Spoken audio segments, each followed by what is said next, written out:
ابل ليكويد جلاس ستايل اتشهر جدا وبقى مطلوب من اول ما ابل قررت تعلن عن الاي او اس 26. وباختصار للي مش عارفه هو ستايل الزجاج. ففي الفيديو ده ان شاء الله اعرفك ازاي تعمله باسهل طريقه وبشكل احترافي. وبالمناسبه سايب لك هديه في اخر الفيديو فما تنساش تكمل للاخر. اول حاجه معانا بعد ما نعمل نيو كومبوزيشن واختار الفريم ريت 60 فريم، هنجيب اي خلفيه معانا عشان يبان عليها الليكويد جلاس، وهنعمل لها لوك من هنا، ونيجي هنا نختار راوند ريكتانجل تول وترسم الشكل اللي انت عايزه وانت ضاغط على حرف شيفت. سنتر الانكر بوينت تضغط هنا، او ممكن تضغط كنترول الت هوم كنترول هوم. وهنا قبل ما تطبق افكت الليكويد جلاس عليها، لو حابب تعمل اي انيميشن هنا بتعمله قبل ما تحط اي افكت، ولو مش حابب ممكن تسكيب النقطه دي من الفيديو. وعشان نعمل انيميشن مثلا بسيط ندخل على ريكتانجل واحد ونفتح ريكتانجل بس من هنا، نيجي عند السايز والبوزيشن والراوند نعمل لهم الثلاثه كي فريمات ونسبقهم شويه قدام، بحيث دي النقطه اللي احنا عايزين الانيميشن يثبت عليها بعد ما نخلص. وفي البدايه نفك القفل ده ونصغر من السايز بتاعها، وممكن ننزل برده بالبوزيشن زي كده. هنيجي هنا ونحدد اول حاجه السايز نعمل له باونس لوحده، وهنحدد البوزيشن ونعمل له برده باونس لوحده، وهنبتدي نعمل تداخل للكي فريمات في بعضها. مثلا ممكن نقلل البوزيشن شويه، ونفس الكلام مع السكيل، وممكن برده نقلل الراوندز حاجه بسيطه ونعمل لها برده باونس. خلينا نقرب الكي فريمات شويه من بعض،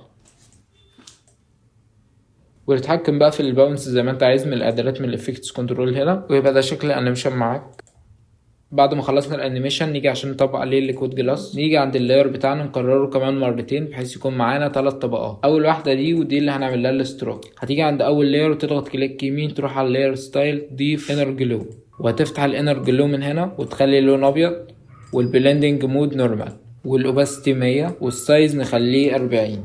ونيجي عند تاني لاير معانا هنضيف عليه الافكتات دي. اول حاجه برايتنس اند كونتراست، والجاشن بلور، وترانسفورم، وديسبليسمنت ماب.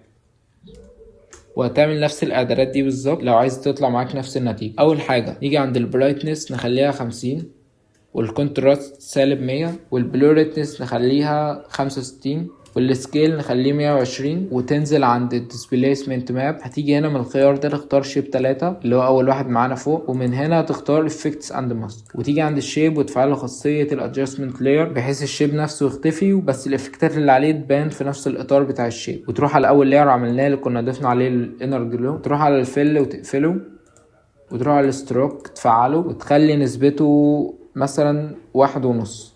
واخر حاجه تروح على شيب 3 وتخفيه، هتلاقيه ظهر معاك بالشكل ده. طبعا حبيت تعدل في اي اعدادات براحتك، حبيت مثلا تعلي البلوريتنس شويه، حبيت تزود مثلا ستروك شويه زي ما انت عايز طبعا. ولو حبيت تحرك الشيب بتاعك هتيجي هنا تعمل النل وتربط ال3 شيب بتوعك بالنل. ولو جيت عند السكيل مثلا وحبيت تتحرك هتلاقيه بيتحرك زي كده معاك، بس احنا مش هنعمل اي حركه فيه، احنا اصلا عملنا الانيميشن بتاعه وده الشكل النهائي معانا. ودي برضو على خلفيه تانية مثلا. في الاخر خالص فعل الموشن بلور على كل عناصر، وبكده تكون عملت ليكويد جلاس تقدر تغير فيه زي ما انت عايز في الانيميشن بتاعه، وتستخدمه في ستايلات كتير منها اليو اي انيميشن او اي ستايل تاني انت حابه. والهديه هنا معانا اني هوفر عليك كل المجهود اللي هتعمل فيه نفس الشغل ده، وهبعت لك بريسيت جاهز كل اللي عليك هتضيفه على الشيب بتاعك ويبقى معاك بالشكل ده زائد ان انا سايب لك اكتر من اضافه فيها شكل تاني وتقدر تثبتها عندك وتغير في التكست بتاعها او الايكون زي ما انت عايز. وبس كده، لو عجبك الشرح يا ريت تقول لي رايك في التعليقات، وشكرا عشان كملت لاخر الفيديو.